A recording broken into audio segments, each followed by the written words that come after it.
Welcome back to Watch the Booker Man and to episode number 103 of Paul Heyman's TNA, and we begin this week's show with the entrance of the World Heavyweight Champion, followed by the entrance of his opponent for tonight, Roderick Strong. I've watched a match from around this era between these two men recently, so I know exactly what to expect, but two men with a particular interest in this opening match, CM Punk and Samoa Joe, make their way out to ringside. They kind of hang around at the top of the ramp. The two men are going to keep a close eye on this match between two competitors who have previously been offered the opportunity to join their cause. Both men, as contracted TNA wrestlers, decided to remain focused on their in-ring careers. They didn't want to get involved in that distraction, but they'll have no choice but to be distracted with this dangerous duo on the outside during their match. And it's a really good match to open the show. And 82 is fantastic. Bryan Danielson, so consistent with these performances since we really pulled the trigger on pushing him and giving him some big wins. He has absolutely justified that decision by putting in performance after performance. He's basically fulfilling the Kurt Angle role, albeit at the moment at a slightly lower level. Roderick Strong, we know he's one of those guys we can rely on to put in a solid performance just below the main event level, and we do see that Bryan Danielson is the better man in the match. He's setting up for what appears to be the finish when CM Punk gives a little nod towards Samoa Joe, who runs in and attacks Bryan Danielson, laying him out. Joe continues to lay into Bryan before also laying into Roderick Strong. CM Punk takes a microphone at ringside and enters the six sides. Joe holds Bryan in the coquina clutch position, albeit not tight enough to choke him out, just to restrain him and mean that he has to listen to what CM Punk has to say. Strong looks to return to his feet, but is hit with the microphone by CM Punk, a brutal shot to the head. Punk tells Bryan that Samoa Joe is going to take his title at No Surrender, just as easily as he took AJ's title from him a couple of weeks ago. This time, of course, the championship will be on the line, so Samoa Joe's victory would mean a new champion, rather than with a Ring of Honor situation where it's essentially they're holding the title hostage. They will then hold all the power, because without any champions, there is nothing left of TNA. World Championship, Tag titles, X Division title would all be in possession of this Ring of Honor group. CM Punk then tells Samoa Joe to finish Bryan Danielson off. He's going to choke him out properly.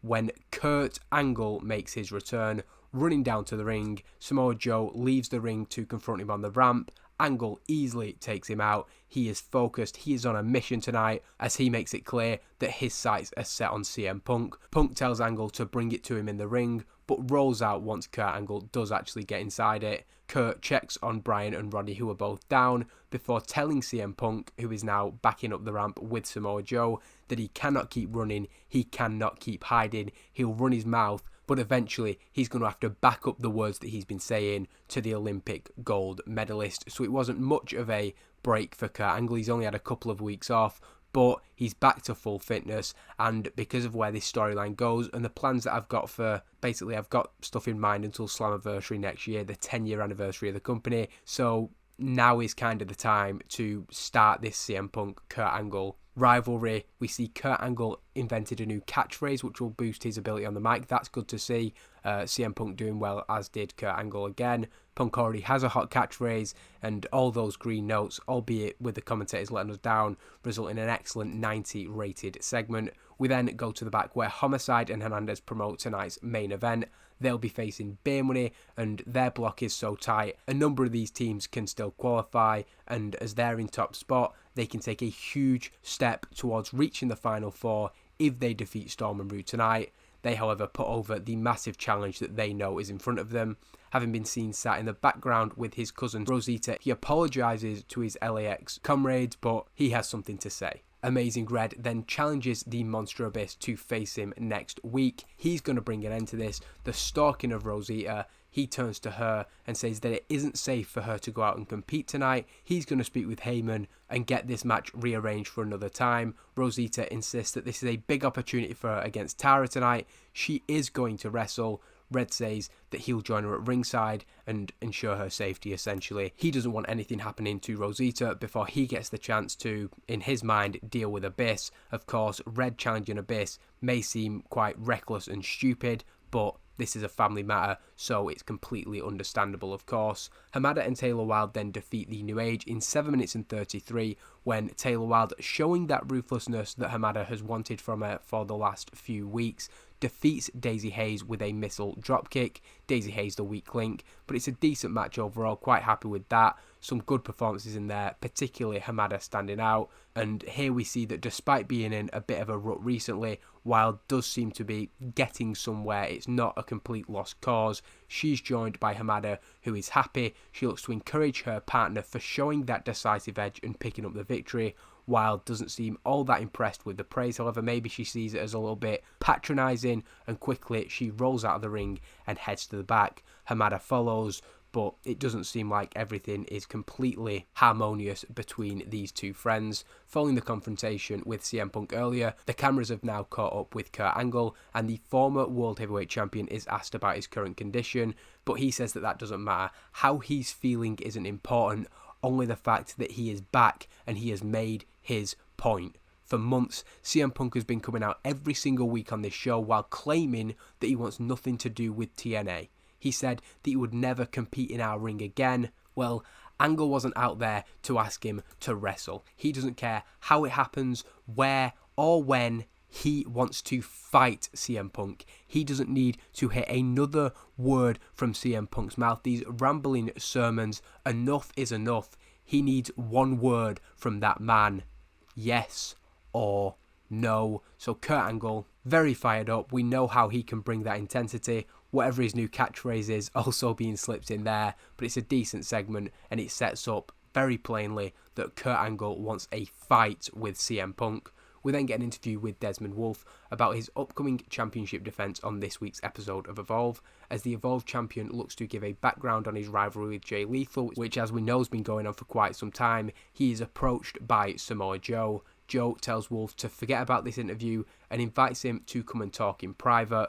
Wolfe is not interested and says that as long as Samoa Joe is disrespecting that Ring of Honor championship by holding the title that he's never earned the right to touch, he wants nothing to do with him. He'd think that as the longest reigning champion in that company's history, Joe would understand how important it is to earn that championship. Wolfe adds that Lethal hasn't earned the right to take his Evolve championship either. The difference is Wolfe was stupid enough to expect better from someone like Samoa Joe, and he's going to do something about that regarding Lethal on Evolve this week. So what Samoa Joe had in mind, we don't know, but Wolfe has shot him down point blank. His only focus is on the Evolve Championship match. We then get a match in Block A of the Bound for Glory Tag Team Series, and it's the more established team, Wrestling's Greatest Tag Team, defeating Steen and London in a very strong match. Benjamin pinning London with a pay dirt. We see there that Shelton Benjamin apparently carried the match. I think actually in reality all four of these guys are very much on a high level, but we know that Benjamin's a bit more over and probably has a bit more star quality in this mod. I'm really liking the Steen and London team. I sort of put them together as a one-off thing. They had a mutual enemy, but I just really like how the dynamics develop. Them being in the Bound for Glory series, I do see now a long-term future for Steen and London as a tag team. But WGTT have that experience edge, and this sees them qualify to No Surrender's Final Four in the Bound for Glory Tag Team Series. With 1 week to spare, they've lived up to that billing. They were favourites going in and picked up a maximum 9 points out of 9. On Evolve, the Kings of Wrestling have the chance to join them in qualification as they face their fellow New Age of Honor members, ANX. Next week, it'll be WGTT versus the Kings of Wrestling as well, but it could be the case that the qualification is all sewn up by then. We'll see, of course, on Evolve. Returning for the second hour, Paul Heyman explains that he has spoken with Kurt Angle, and now what he has to do is speak with CM Punk. We all saw the passion from Kurt Angle earlier, and Heyman wants to see Punk Angle just as much as anybody. Paul says that he feels he's been more than fair with the Ring of Honor guys in recent weeks, but now he needs something from Punk. Until Glory by Honor at least, whatever comes from that show, it's Ring of Honor versus TNA, but those two promotions must at least coexist until then. Paul Heyman says that he has attempted talks with Steve Corino and Jimmy Jacobs this week, and having spoken to them rather than Punk, he does feel that progress can be made.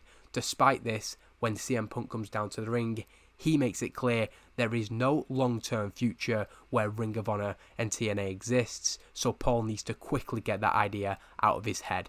CM Punk intends to kill this company because it's an embarrassment to professional wrestling. There's a lot of bad promotions out there that he can happily let lie, but when he sees the way that people speak about TNA as the home of professional wrestling, as if Paul Heyman has created some wrestling nirvana, it makes him sick. Paul thinks now that he can outsmart everybody, try and play both sides, speak as if he's looking out for both Ring of Honor and TNA, but this scenario only ends with him out on his ass. Paul Heyman has been able to weasel his way out of this type of situation with his lies and false promises for years, but now time is running out on Paul Heyman and he is finally going to get what he deserves. Paul Heyman looks to turn talk back to his initial point, which was a potential unsanctioned fight between Kurt Angle and CM Punk. He's saying that if he doesn't want to wrestle under the TNA banner, he can remove the apron, he can change the turnbuckles, he can make this happen at No Surrender in a match that will be not sanctioned under TNA and won't be under their banner. Punk says that as tempted as he is to finally end Kurt Angle once and for all, this has to be on his terms. Paul Heyman wants to confirm things now. They've got a pay-per-view in 10 days, but Punk insists that this only happens when he wants it to. He is willing to fight Kurt Angle at No Surrender, but the fight will only happen if his demands are met. Paul Heyman asks what these demands are, but Punk reiterates this happens on his time, and he's only going to tell them demands next week, 3 days before the pay-per-view. So it's all but confirmed that Punk and Angle are going to fight at this pay-per-view, but Punk's kind of not allowing Heyman the satisfaction of having that chance to promote this. So it's a bit of a strange one, but we're trying to have Punk play the character as he did in WWE at this time, where he just made things as difficult as possible for his adversaries. Remember those segments he did with Johnny Ace, Triple H, Vince McMahon, where he was just completely in control of their situation, and that's something that I really want to explore in his TNA character. He is very much somebody who has to be in control of every single situation, simply because he has that power that he can walk away, he can pull the plug, and he can take the X Division champion, he can take the World Tag Team champion, he can take these guys who are competing in the Bound for Glory series, and he can just make them all walk away. So Heyman is aware that he has to walk a tightrope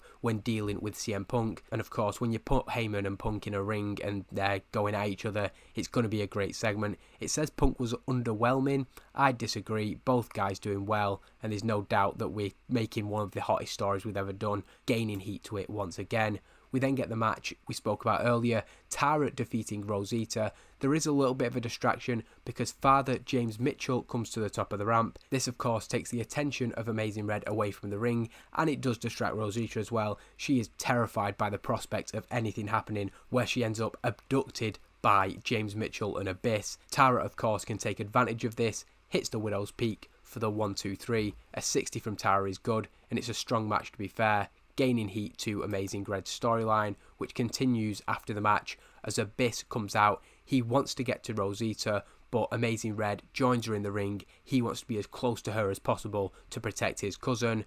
James Mitchell continues to walk and enters the ring with Abyss remaining on the outside. Mitchell offers the easy way out. Of course, Abyss could probably come in the ring now, beat Amazing Red up and take Rosita, but Mitchell tells Rosita that the only way for her cousin not to get hurt is to leave with the monster right now. She's of course terrified, but Amazing Red remains defiant. Instead of giving any answer, he runs, dives to the outside and tries to take Abyss down. While he doesn't floor the monster, of course it takes a lot to get Abyss off his feet. The distraction does allow Rosita to kick James Mitchell in the balls and escape. Abyss eventually overpowers and takes down Amazing Red, hitting a chokeslam on the outside. Rosita has managed to run away here, and Mitchell scrambles over on the canvas to the microphone, speaking through the pain to accept Amazing Red's challenge for next week. Abyss v Amazing Red in a match where anything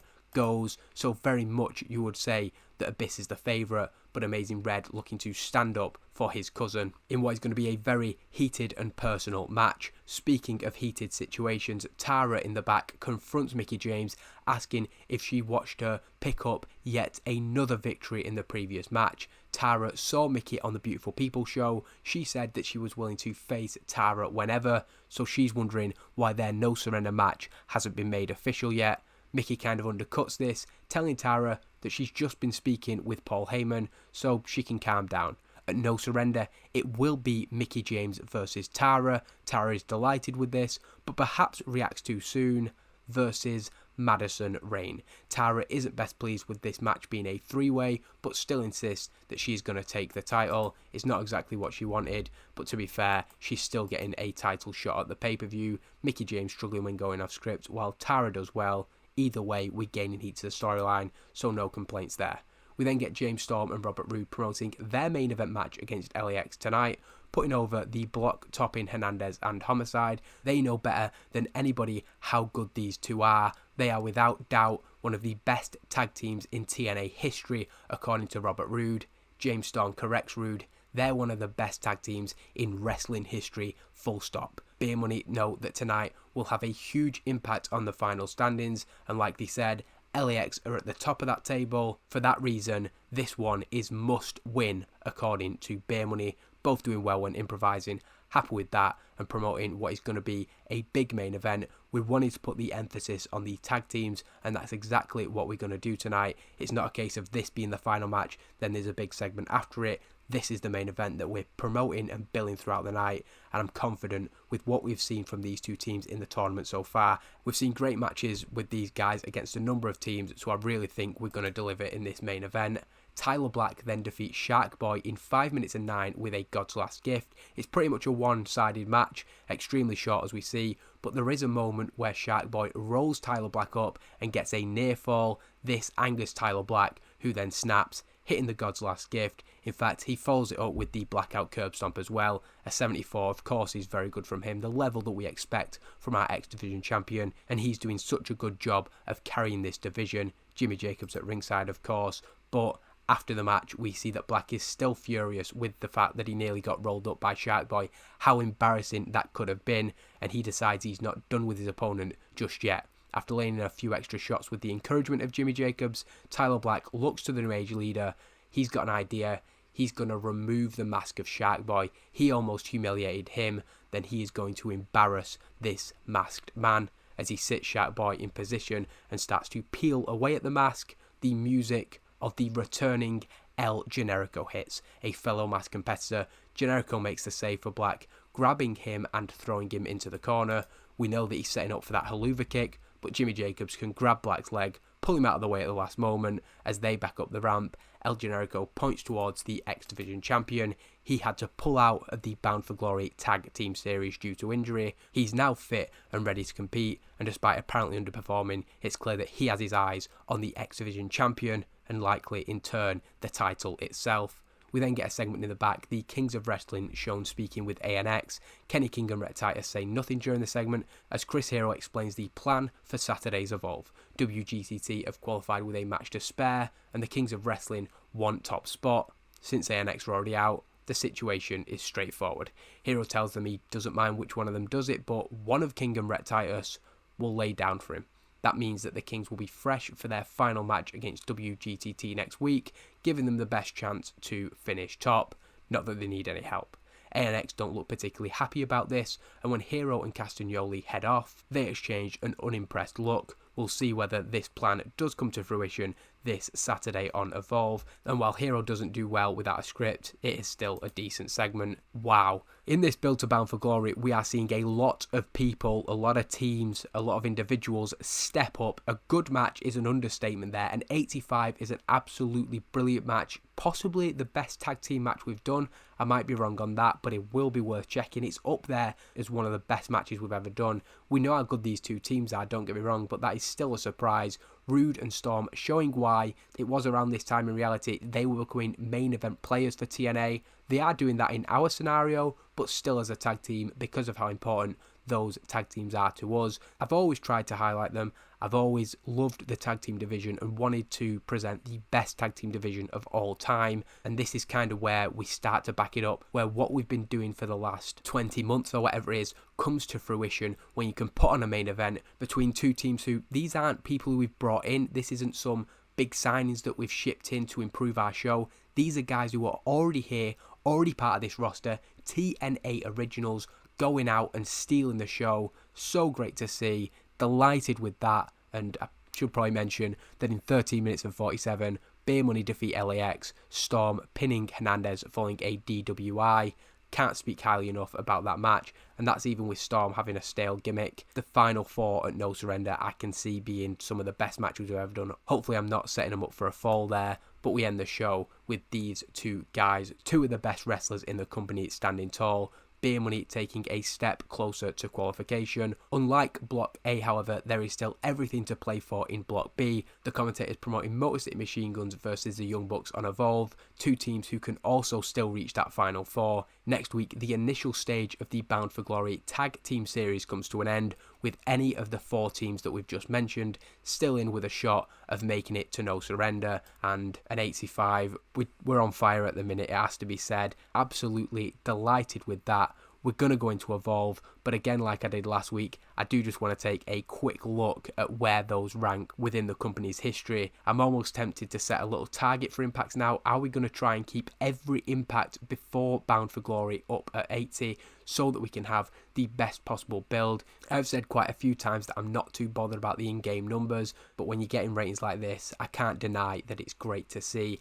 Absolutely delighted with that. We're going to go into Evolve in a minute, but I will just have a look where those matches and this show does rank. And we see there it's the 6th best match we've ever done. The 2nd best tag team match, I was mistaken. We did have the Kings of Wrestling defeating AJ Styles and Samoa Joe. And this impact does come in as our 2nd best impact, just after last week's. Obviously, Bound for Glory is that huge target to reach. How great would it be to fill up this top 10 or this top 20 with some incredible shows over the next couple of months? And then, if we can, take that number 1 spot with Bound for Glory 2011. I'd argue that Bound for Glory 10-10-10 is the favourite show I've ever booked in TEW, certainly the best one that I've ever made a video for and put up on here. I really was so pleased with how that show came together with 10 months of build from the start of the save. Of course, we had another year onto this, and I think we've got some huge things coming for the pay-per-view that it's going to be difficult, of course, to beat 92, but I do think it's possible because of how talented of a roster we have. Like I said, I will now go into Evolve. And this show begins with yet another example of what I'm talking about. The Motor City Machine Guns defeat the Young Bucks in 14 minutes and 52 when Chris Sabin pins Nick Jackson with a Made in Detroit. And it's key here. I'm glad that it's actually come through as I wanted in the game, because a part of the story of this match is that it is 8 seconds before a potential tie that the Motor City Machine Guns are able to pick up the victory. And of course, when it comes to the final standings, what would have been 1 point for each team turning into 3 for the Motor City Machine Guns is going to have a massive impact. I'm a fan of football, and those last minute winners, of course, are some of the greatest moments that you'll get in the sport. So we want to also create that within this tournament, that just in the nick of time, Sabin and Shelley are able to hit the Made in Detroit and pick up the win. And what a fantastic match it is. I think the fact that the matches are so good is then giving the storyline heat, and the fact that we've got a good storyline going into these matches also improves the ratings overall. So it shows the power of a good storyline, but also, again, how good these teams are. I went over it quite in depth previously, so I'm not going to talk too much, but a vital match with LAX coming on Impact because they were able to pick up that victory in the dying seconds. The Motor City Machine Guns stand tall. Absolutely delighted with that win, of course. Jay Lethal is then interviewed about tonight's main event when he is approached by Samoa Joe. He wanted to speak to Desmond Wolfe on Impact. Tonight he wants to speak to Jay Lethal. This time, however, Lethal is open to it and leaves with Samoa Joe. These two guys have a lot of history, and of course, with a big match coming up tonight, it's certainly intriguing to know what Samoa Joe could be talking to Jay Lethal about. We then get the entrance of ANX, the Kings of Wrestling follow, and order one member of ANX to lay down for him. They've got nothing to play for. The Kings can secure their qualification, but Kenny King and Rhett Titus both refuse. They push Hero, they push Castagnoli, and they say that if you want to qualify, you're gonna have to beat us.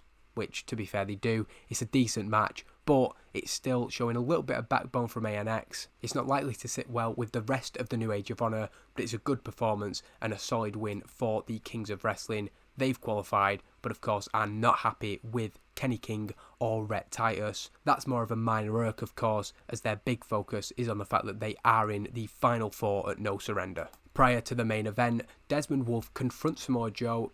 The segment also includes Jay Lethal. He should have been off screen. That's just a minor mistake by me. So this is just Desmond Wolfe and Samoa Joe talking. What is he doing here? Why is he getting involved? And more importantly, what did he have to say to Jay Lethal earlier? Joe tells him that he had the chance to talk with him on Thursday and he rejected it. Joe has no interest in having a conversation with him right now. Joe walks off. Desmond Wolfe obviously annoyed by this situation and very suspicious about what may happen later on. We then get a video package promoting next week's Impact. CM Punk makes those demands to Paul Heyman.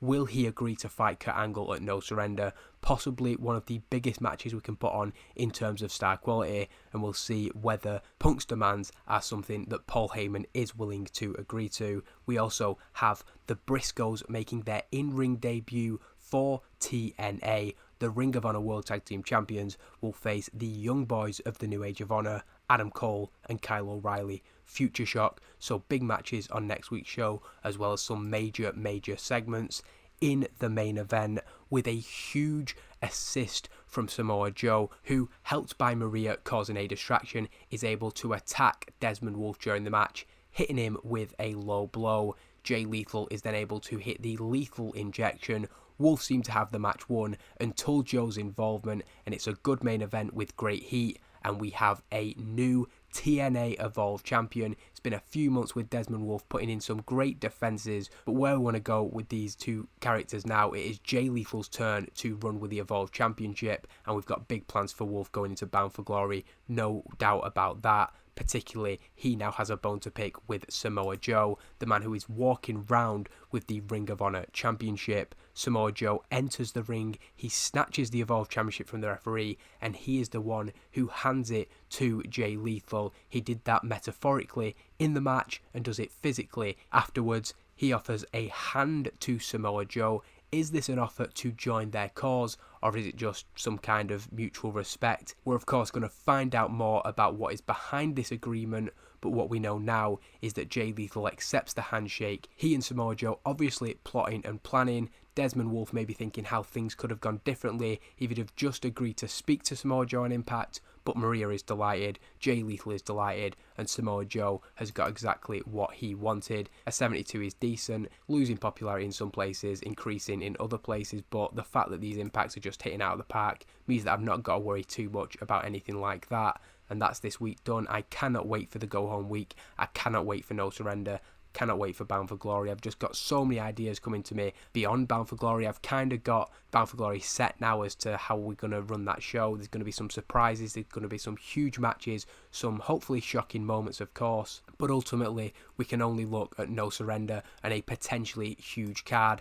Every card that we put on, Impacts, pay-per-views, everything is so important at the minute, and we can see the fact that we're getting the level of matches we're getting, the level of shows we're getting, and what that tells you is how important every single week of action is in TNA. You never know what's going to happen, and you never want to miss a show. That is the environment that we want to create with this company, and hopefully it's coming across well enough that you'll want to join me next week. As always, thank you for watching, and I'll be back next week with hopefully another 80+ rated show. Whatever happens, it's going to be a good one. Thanks for watching again. Cheers.